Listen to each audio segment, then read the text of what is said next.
ಎಲ್ಲೋ ನಮಸ್ಕಾರ. ಇವತ್ತಿನ ಅಪ್ಡೇಟ್ಗೆ ಸುಸ್ವಾಗತ ಅನ್ಬೋದು. ಇವತ್ತು KCETನ ಅಪ್ಡೇಟ್ ತೊಗೊಂಬಂದಿದ್ದೀನಿ. ಎಲ್ಲರೂ ಕೂಡ ಕಾಯ್ತಾ ಇದ್ದರು ಕಂಪ್ಯೂಟರ್ ಸೈನ್ಸು ಮತ್ತು ಅಪ್ಲಿಕೇಶನ್ನ ಕಟ್ ಆಫ್ ಮಾಡಿ ಅಂತ ಹಲವಾರು ಜನ ಕೇಳಿದ್ದಕ್ಕೋಸ್ಕರ ಈ ವಿಡಿಯೋನ ತೊಗೊಂಬಂದಿದ್ದೀನಿ.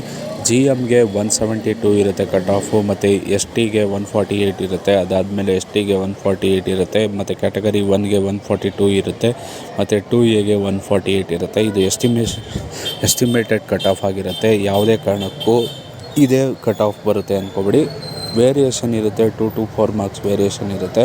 ಅದಾದಮೇಲೆ ನೆಕ್ಸ್ಟು 2Bಗೆ 154 ಇರುತ್ತೆ, ಮತ್ತು 3Aಗೆ 154 ಇರುತ್ತೆ. ಅದಾದಮೇಲೆ 3Bಗೆ 158 ಇರುತ್ತೆ. ಹಲವಾರು ಜನ ಕಮೆಂಟಲ್ಲಿ ಕೇಳ್ತಾ ಇದ್ದೀರಾ ಇಷ್ಟು ಮಾರ್ಕ್ಸ್ ಬರುತ್ತೆ ಎಲಿಜಿಬಲ್ಲ ಅಂತ. ಹಲವಾರು ಜನ ಕೇಳ್ತಾ ಇದ್ದೀರಾ. ತಪ್ಪದೆ ಈ ವಿಡಿಯೋನ ಶೇರ್ ಮಾಡ್ತಾ ಬನ್ನಿ ನಿಮ್ಮ ಸ್ನೇಹಿತರಿಗೂ. ಅವ್ರಿಗೂ ಕೂಡ ತಪ್ಪದೆ ರಿಪ್ಲೈ ಮಾಡೋಕ್ಕೆ ಟ್ರೈ ಮಾಡ್ತೀನಿ. ಹಾಗೆ ಚಾನಲ್ನ ಸಬ್ಸ್ಕ್ರೈಬ್ ಮಾಡ್ಕೊಳ್ಳಿ, ಬೆಲ್ಲೈಕನ್ ಹಿಟ್ ಮಾಡಿ, ಅದರಿಂದ ಹೆಲ್ಪ್ಫುಲ್ ಆಗುತ್ತೆ ನಿಮಗೆ.